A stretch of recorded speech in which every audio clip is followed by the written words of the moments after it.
How to calculate overall profit और loss percent, कुल मिलाकर लाभ या हानि परसेंट निकालना। आज की क्लास में हम ये सीखेंगे।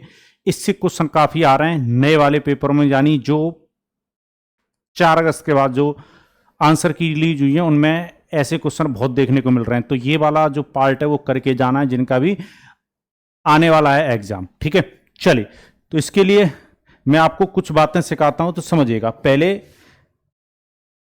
एक बात समझनी है आपको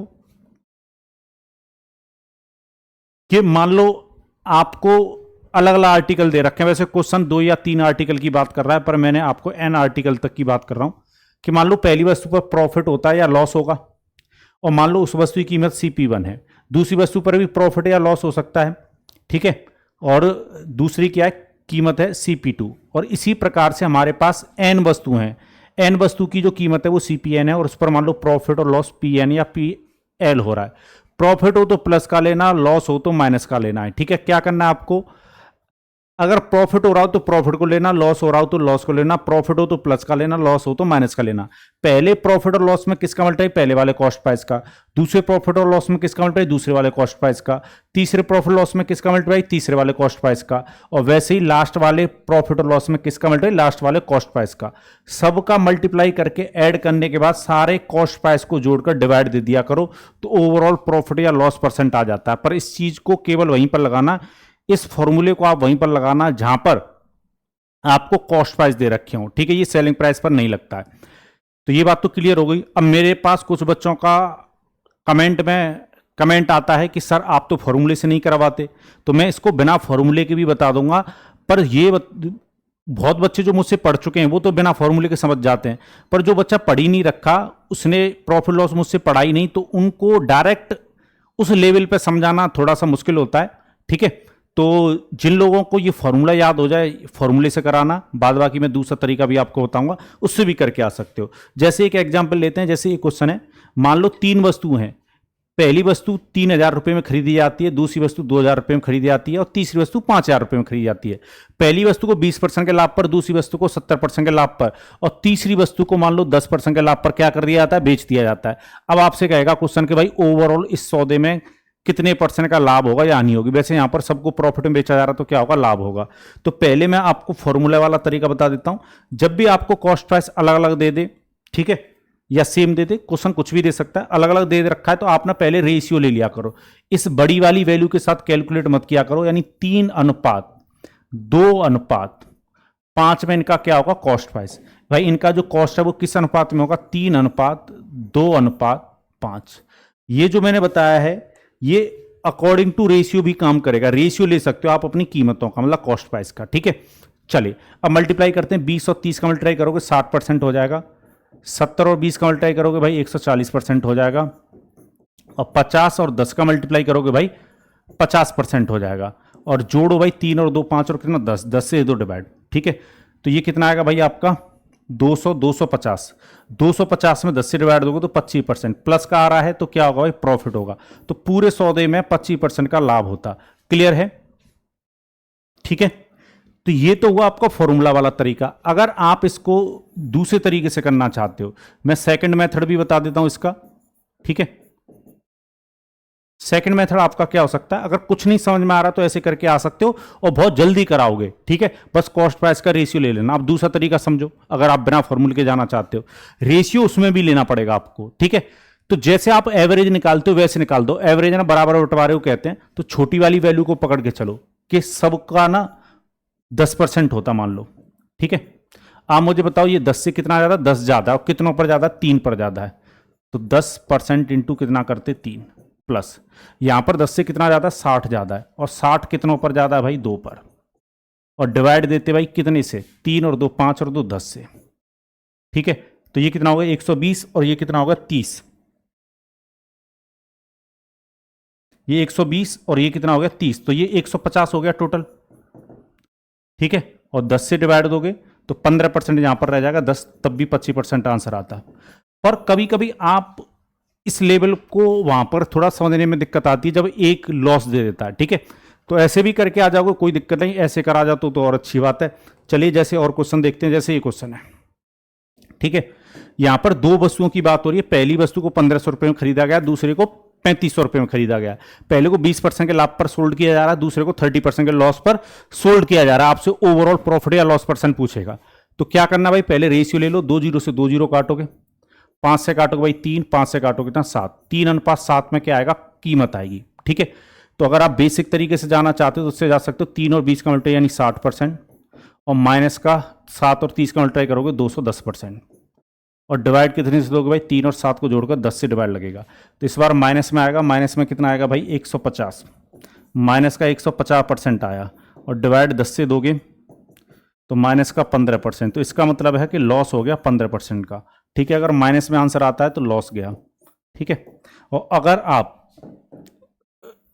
वो वाला तरीका लगाना चाहते हो जो मैं आपको बता रहा था कि भाई जैसे एवरेज निकालते हैं, अब इसको ना ये मान लो कि 30% का लॉस जाता। ठीक है, छोटी वाली वैल्यू को पकड़ लो। अब ये -30 से कितना कम है, अब ये बात समझने में ना बच्चे को बड़ा लेवल चाहिए बच्चे का। ठीक है, तो -30 से 20 ना 50 कम है। ठीक है, यहीं पर बच्चा कंफ्यूज होता है, इसलिए मैं उस मेथड को अभी फिलहाल आपको बताने में ना डर रहा था। ये इससे कराओगे तो कोई दिक्कत नहीं। ठीक है, तो कितना कम है भाई, ये -30 से ये कितना ज्यादा है, सॉरी कम नहीं, ये 20% कितना ज्यादा, 50% ज्यादा है। ठीक है, 50% ज्यादा कितना पर, 30 पर।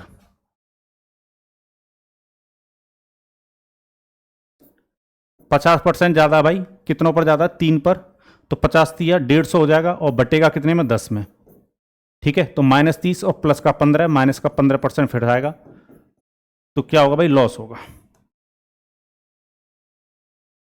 तो समझ रहे हो, अगर ये नहीं समझ में आया कोई दिक्कत नहीं, जब मैं आपको प्रॉफिट लॉस पूरी तरीके से पढ़ाने के लिए उतरूंगा तब मैं इसको समझा दूंगा, फिर आप विद इन सेकंड करोगे। पर ये भी 9-10 सेकंड लेगा, ज्यादा नहीं लेगा अगर आपको पता है तो। ठीक है, चलिए अब आप देखते हैं क्वेश्चन जो इस पर पूछे गए। जैसे ये क्वेश्चन है, ठीक है, जैसे ये क्वेश्चन है, एक बार क्वेश्चन को पढ़ लीजिए और बनाते हैं। क्वेश्चन कह रहा है a person bought 2 handbag for 1200 rupee each.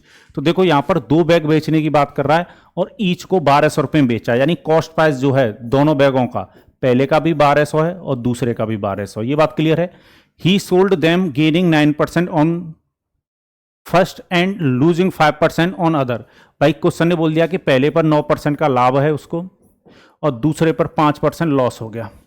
तो भाई मुझे बताओ कीमत तो बराबर है, तो 1:1 बनेगा। ठीक है, रेशियो ले लिया करो, कैलकुलेशन आसान पड़ती है। तो 9% का मल्टीप्लाई किससे करोगे भाई, 1 से, और -5% का मल्टीप्लाई किससे करोगे, 1 से, और 1 और 1 को जोड़कर डिवाइड। तो ये 9% बनेगा, ये माइनस का 5% बनेगा, तो कितना रहेगा 4% डिवाइड बाई 2। तो प्लस का आ रहा भाई 2%, तो यानी इसका मतलब क्या, प्रॉफिट होगा 2% का ओवरऑल। वही क्वेश्चन ने हमसे पूछा है, तो इस सौदे में 2% का लाभ होता। क्लियर है, तो ऐसे भी करके आ जाओगे, कोई दिक्कत नहीं है। ठीक है, ज़्यादा शॉर्टकट सिखाऊंगा तो दिक्कत हो जाएगी अभी फिलहाल। ठीक है, क्लियर है, तो यहां तक बात समझ में आ गई सभी को। चलिए नेक्स्ट क्वेश्चन लेते हैं। कुछ क्वेश्चन देखो इस तरीके से भी पूछे जा रहे हैं, पर घबराना नहीं है, ये है इसी का पार्ट। ठीक है, क्वेश्चन क्या कह रहा है, during a sale 50% off the goods are sold at 43% profit, 20% of the remaining goods are sold at 10% profit, and the still remaining goods are sold at loss of 35%. if there is an overall profit of x%, what is the value of x? ठीक है, ठीक है, तो समझिएगा भाई question कह रहा है बिक्री के दौरान 50% सामान 43% के लाभ पर। तो पहले 43% को भाई प्रॉफिट हो रहा है कितने परसेंट पर, 50% पर। ठीक है, मान लो जो भी कॉस्ट है उसका 50% पर 43% का लाभ जा रहा है ना। अब क्वेश्चन कह रहा है शेष सामान के 20% को 10% के लाभ पर, 20% ना रिमेनिंग है भाई, शेष का बोल रहा है 20%। तो आप मुझे बताओ 50% तो यहां पर हो गया, शेष कितना बचा 50%, 50 का 20% लेना पड़ेगा आपको। तो 50 का 20% कितना होता है, 10 होता है। ठीक है भाई, 50 का अगर 20% निकालोगे तो 20 से मल्टीप्लाई करोगे, 100 से डिवाइड दोगे, तो कितना आ जाएगा 10%। तो इसलिए मैं 10 लिख रहा हूं। रिमेनिंग का ना 20% लेना है, रिमेनिंग के 20% पर कितने परसेंट का प्रॉफिट हो रहा है उसको, 10% का। ठीक है, अब क्वेश्चन हमसे ये कह रहा है कि अब जो स्टिल रिमेनिंग है, अभी भी जो शेष बचा हुआ है, तो टोटल 100 मान के चल रहे थे, 50 यहां पर आ गया, 10 यहां पर, तो 60 हो गया। तो रिमेनिंग कितना बचा हुआ, 40। 40% पर क्या हो रहा है भाई, 35% का लॉस जा रहा है। तो लॉस अगर हो रहा है तो माइनस का लेना है। और मैंने आपको बताया था कि जो कॉस्ट है उसका रेशियो ले सकते हो, तो इनका ना रेशियो ले लो। ठीक है, प्रॉफिट लॉस के साथ कोई छेड़खानी नहीं, इनका रेशियो मत लेना लग जाना। जो कॉस्ट की बात हो रही है उसका रेशियो ले सकते हो, 5 अनुपात 1 अनुपात कितना 4, ये बनेगा। ठीक है, मल्टीप्लाई कर लो भाई, 5 से मल्टीप्लाई करोगे, 15 का 5 कैरी 1, 20 और 1 21, तो 215 ये हो गया भाई।